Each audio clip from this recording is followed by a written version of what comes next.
atau dengan kata lain memiliki kebijaksanaan itu yang saya harapkan. Maka buku-buku yang saya terbitkan itu ada menuntun seseorang jangan sampai masuk di dalam jana itu.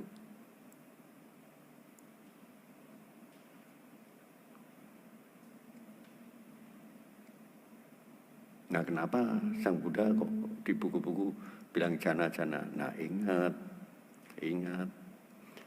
sebelum Pangeran Siddhartha lahir, India itu sudah ada tradisi meditasi. Tradisi meditasi yang tidak bisa menyentuh jana. Tidak bisa menyentuh jana. Tapi mirip dengan jana itu.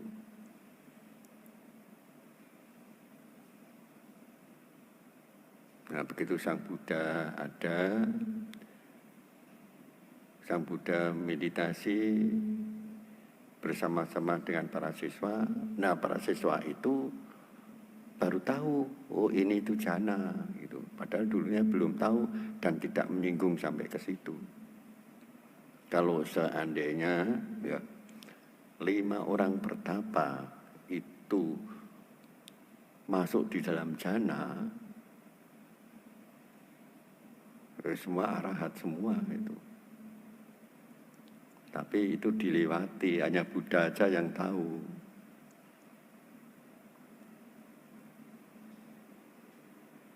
Paham ya? Jana itu jangan, jana itu rendahan itu.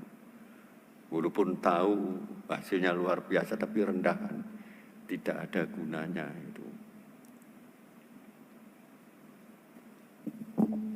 Bente, selamat malam Bente. Saya mau tanya yang kemarin Bente. Mengenai tubuh menjadi menjijikan. Ya. Apakah itu bisa jadi bumerang Bente? Tidak. Tidak. Ya, memang tubuh itu menjijikkan. Tidak percaya, bisa dibuktikan. Sekarang, gosoklah tanganmu. Gosok terus, cium. Ini loh, terus saya panas. Kalau tidak percaya, mandi, gosok sampai sabun bersih, gosok gini. Baunya tidak enak. Nah ini ya.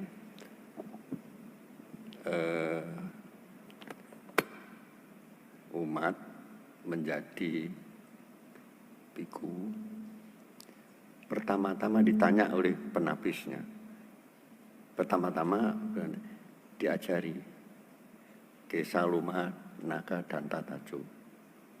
Ini menjijikkan. Rambut kepala, rambut badan, bulu badan, gigi, itu menjijikkan.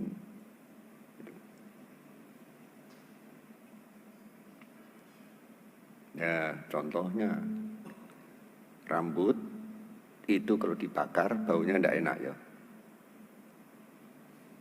Begitu Anda makan, di piring itu ada rambut itu gimana? Nafsu makan turun, jatuh menjijikkan. Tangan luka, jatuh, misalnya ini kulitnya terluka sedikit, berdarah, dilap, terus kemudian kemungkinan kalau lukanya itu agak dalam kelihatan putih ya. Nah itu tumbuh rambut tuh. Terus ini jijik ya loh itu. Jadi melalui tempat, melalui penciuman, ya, itu menjijikkan itu badan itu. Nah, tahu enggak parfum pakai itu? Kalau orang pakai punya parfum, dia menyadari badannya itu udah enak baunya. Ya loh, itu logika loh ini. Nah, dengan tahu badan yang menjijikkan ini, Anda belajar tidak terikat, belajar tidak melekat pada badan jasmani.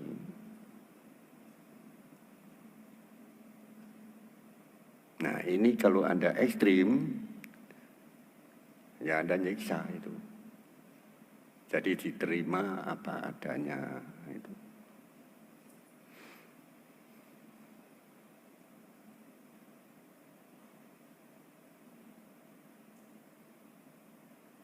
Makanan itu juga menjijikkan loh. Gimana? Ya gimana? Kok tertawa? Makan apa saja. Terus ini tanda, utahkan di sini. Terus dimakan lagi. Mau enggak? Ya menjijikkan.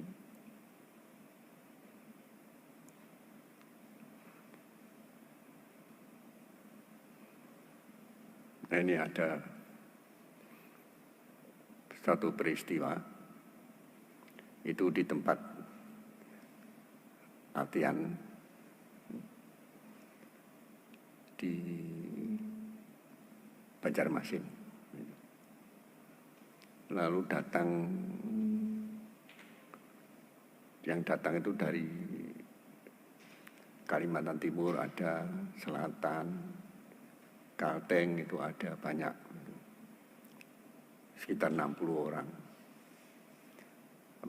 Pagi-pagi itu ibu-ibu yang dari mana?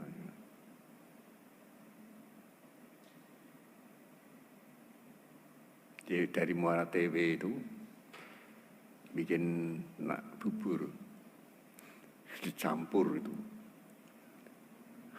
Ada daun singkong, macam-macam, ada daging ayam, ya macam-macam cukupkan. Ada yang bisa makan, ada yang muntah gitu. Tak tanya kenapa, saya melihat di piring itu seperti utahan anjing banting. Jadi orang menganggap makanan sebenarnya itu menjijikkan ya. Dengan makan menjijikkan, lalu orang yang ekstrim akan makan daun saja. Ada daun itu dikukus, dimakan, tidak makan nasi, tidak makan tempe, tahu, daging, itu tidak ada. Ada yang makan buah-buahan saja gitu. Ada biku murid saya itu di Wihara Dagu di Bandung. Biasanya di meja itu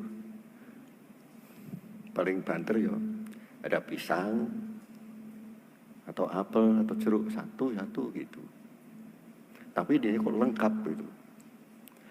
Pisangnya ada satu sisir, jeruk ada, buah-buahan macam-macam ada itu. Tumben banyak umat bawa ini aku. Saya ngomong pembantu, ya kalau orang mempersembahkan di altar jangan diturunkan semua. Ini siapa makan nanti? Oh enggak, nanti. Bantu yang satunya makan. Oh iya. Makan sama bareng. Oh dia tidak makan nasi, tidak makan buah-buahan. Diem aja saya. Lusa pengurus wihara bawa pisang. Loh, masih banyak loh untuk bantai satunya. Loh kenapa Bu? Oh dia tidak makan nasi, makan buah-buahan. Oh ya. Saya pesan Bu, apa? Cabai, merica. Terus yang satu, cabai ini berapa? Ya 1 kilo bisa aku. Loh untuk apa? Ya makan gitu buah aku. Marah kan. Satu sama bikunya itu marah. Loh iya saya tanya, Cabai itu tanyakan orang satu Bandung pasti ini buah. Aku. Merica itu buah loh. Aku. Kan tidak bisa dimakan, bisa aku. Daripada main ini, nanti tak campur, tak belikan musim durian, tak belikan durian, cabai, asam, aku diem aja. Akhirnya pulang ke Lampung, itu orang Lampung dulunya. Itu nyiksa ya, itu nyiksa, di samping nyiksa mempersulit diri sendiri dan mempersulit orang lain. Itu bukan ajaran agama Buddha. Jadi wajar kembali wajar itu.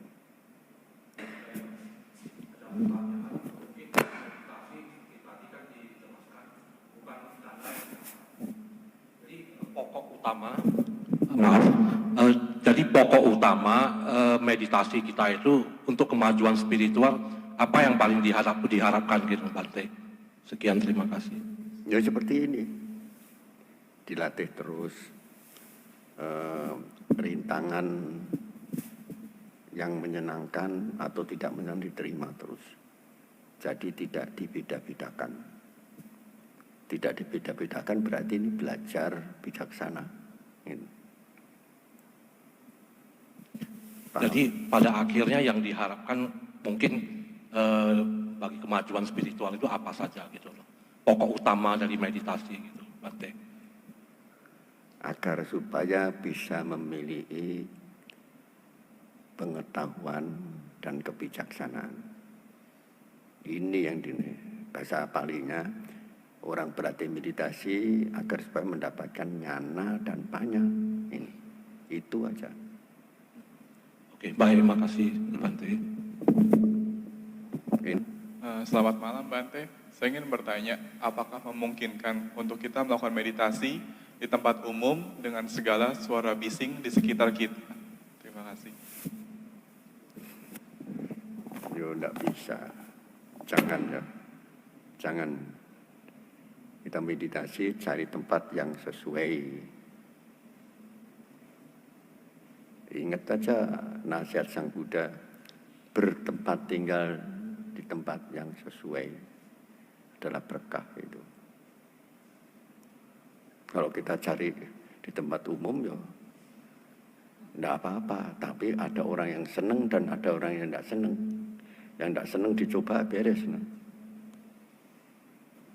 Nah, ini sebelum diakhiri saya minta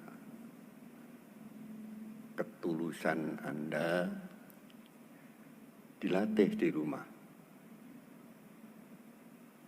Entah 5 menit, 10 menit, seperempat jam atau setengah jam itu dilatih agar supaya tidak hilang. Pisau dapur yang tajam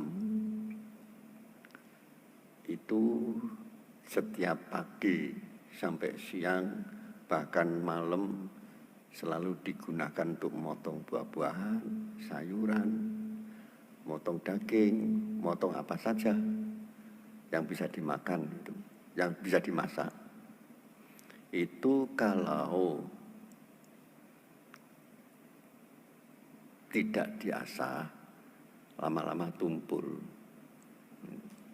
Nah, kalau pisau yang tajam itu tumpul untuk memotong sayuran bayam atau kangkung yang lunak, memerlukan tenaga. Kadangkala pisau untuk memotong kangkung, sayur kangkung itu tidak putus.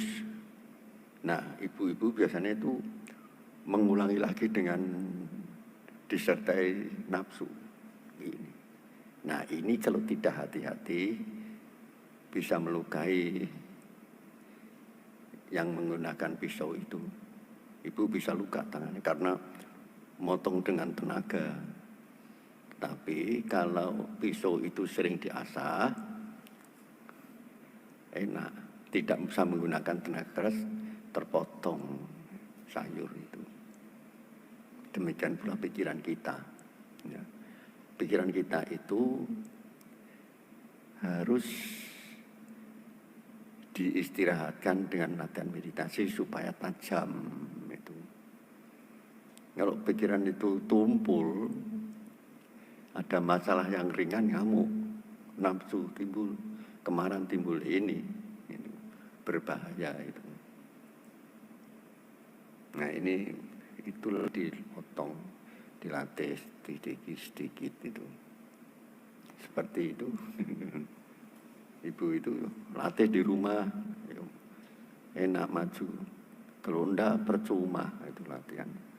Nah ini kalau sudah, katakanlah Anda belajar meditasi,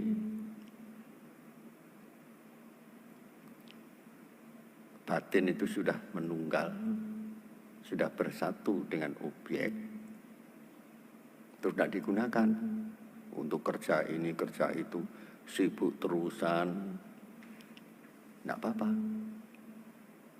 Lama-kelamaan yang timbul bukan kebijaksanaan, tetapi keserakan dan kebencian. Itu. Paham ya? Nah ini. Orang berarti meditasi, lama tidak dilatih, terus untuk kerja terus. Orang lain katanya kamu meditasi, tapi kamu kok begitu bernafsu. Nah itu berarti salah itu. Jadi ya gunakanlah walaupun itu 1 menit latihan. Ibu memotong sayuran, perhatikan gerakannya pisau potong itu tahu. Lupain tidak apa-apa, ulangi lagi yang lain terus itu. Lama-kelamaan akan terpusat itu. Nah, demikianlah saudara-saudara latihan meditasi malam ini kita akhiri. Semoga bukan ini yang terakhir, tapi setiap saat latihan, apalagi kalau ada kebaktian, ada itu meditasi, gunakanlah kesempatan meditasi dengan sungguh-sungguh. Terima kasih.